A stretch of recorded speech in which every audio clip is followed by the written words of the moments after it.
Welcome to our presentation on Magento security, focusing specifically on content security policy or CSP. As digital threats evolve, CSP has become a fundamental browser security feature designed to prevent cross-site scripting and data injection attacks. Today we'll explore the core policies, common violations, and practical solutions to ensure your Magento store remains secure and trusted. Let's start by defining what a CSP policy actually is. At its core, it is a set of rules enforced by the browser that dictates which resources, be it scripts, styles, or images, are permitted to load. You can configure these via HTTP headers.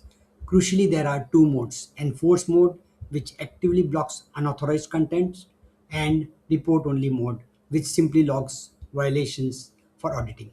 We control these through specific directives like script src for JavaScript and connect src for API calls. Identifying violations is the first step in troubleshooting. The most common errors involve blocked external scripts, where the source isn't on your whitelist, or blocked inline scripts. When the browser console reports an inline script violation, it typically means the code is being executed without a proper nonce hash, which are required for modern security standards. In the context of Magento, the system uses a specific file named csp underscore whitelist.xml to define allowed sources. This modular approach allows developers to extend security settings at the module level. This is particularly vital for securing high risk areas like checkout flows, payment integrations, and various third party scripts that your store relies on. Beyond scripts and styles, CSP covers a wide range of other potential vulnerabilities. This includes blocking unsafe evaluations, unauthorized iframes, and even restricting where forms can be submitted by managing directives like frame ancestors and worker SRC. We can create a comprehensive defense in-depth strategy that protects every asset type within the browser environment. When you encounter CSP violations in the console, they are usually categorized by the resource type. You might see refuse to load script due to missing whitelist, refuse to execute inline script due to missing nonces, or errors related to image and style sheet connections. Each of these requires a specific update to your configuration to restore functionality while maintaining security. To summarize what CSP is, it's your frontline defense against unauthorized scripts and untrusted domains. Remember the two operating modes we discussed earlier. Always use report only mode during development to log issues without breaking the user experience. Then transition to enforce mode once your whitelist is fully validated. Let's look at a practical example of a script error.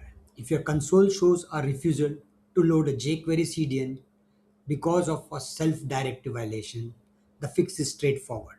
You must add the specific CDN URL to your csp under whitelist.xml file. This explicitly tells the browser that this external source is trusted by the site owner.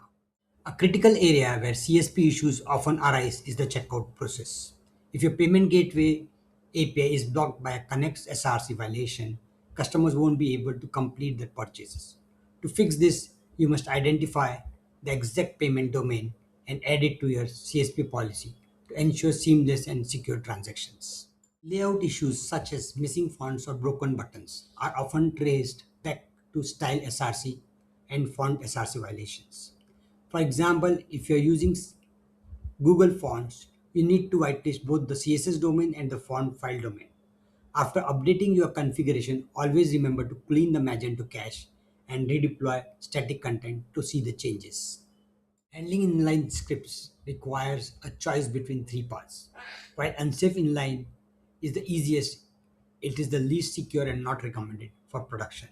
Instead, you should use a nonce, a unique token per request, or a hash of the static content. These methods allow you to execute necessary inline code without opening the door to XSS attacks. Visualizing the right versus wrong approach, ignoring CSP errors or loading from unlisted CDNs will lead to blocked features and security gaps. The correct approach is to utilize CSP underscore whitelist.xml for all external domains and implement nonces or SHA for your inline scripts. This ensures every piece of code running on your site is there by design. Diagnosing CSP errors is a systematic four-step process. First, read the console message to identify the blocked URLs and the violated directive. Second, check your response header. Third, determine if you are in the report only or enforce mode. Finally, update your CSP underscore whitelist.xml with the missing information to resolve the conflict. Now let's talk about the Magento polyglot issue. By using Nginx rules to block access to sensitive paths, you can stop threads before they even reach the Magento application, providing an immediate layer of protection that doesn't rely on development cycles. In addition, implementing a strict CSP in enforce mode helps prevent unauthorized injected JavaScript from executing in the browser, providing a second line of defense if malicious content somehow reaches the page. Comparing infra first versus code only security highlights a major efficiency difference. A code only approach is often reactive and slow, dependent on sprints and deployments. An infra first approach using Nginx hardening is proactive and immediate. It reduces the attack surface and application load, ensuring threats never reach your core business logic. So while CSP is important, we shall also make sure that infra related steps have been taken care of. This table serves as a quick reference for common CSP directives, from script src for JavaScript to frame src for iframes. Knowing which directive controls which resource allows you to quickly pinpoint the fix when a specific feature like a payment widget or an analytics tracker stops working. Transitioning from report only to enforce mode should be a controlled migration. Start by logging all violations without blocking them. Audit those logs to identify necessary domains. Update your whitelist and only then flip the switch to enforce mode. This prevents breaking your checkout flow in a live production environment. Avoid these common pitfalls. Never jump to enforce mode without an audit and avoid unsafe inline whenever possible. Additionally, remember to follow Magento best practices like using constructor injection over object manager and always clearing your cache after policy changes to ensure your security measures are both effective and maintainable. The key takeaways are clear. CSP console errors are your roadmap to fixing issues, and CSP whitelist.xml is your single source of truth. Security is most effective when it combines infrastructure level hardening with application level policies. This dual layer approach is the gold standard for modern production environments. As we wrap up this presentation of the Magento Security series, remember that security is a process. Use the browser console to diagnose, maintain your whitelist diligently, and always leverage server level hardening to protect your upgrade timelines and minimize risk. These practices ensure a resilient and high performing store. Thank you for your time today. If you have any questions regarding Magento security or need assistance with your CSP implementation, please reach out to us at OSC Professionals.